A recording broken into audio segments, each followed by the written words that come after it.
ए जी दाल चावल सब्जी के खादान लागेला। हमर ससुरा हमरा स्वर्ग के सामान लागेला। हमर ससुरा हमरा स्वर्ग के सामान लागेला।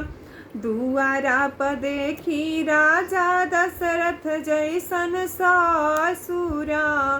आंगना में देखी माँ कौशल्या जैसन सासू। घरवा हमार एगो धाम लागेला।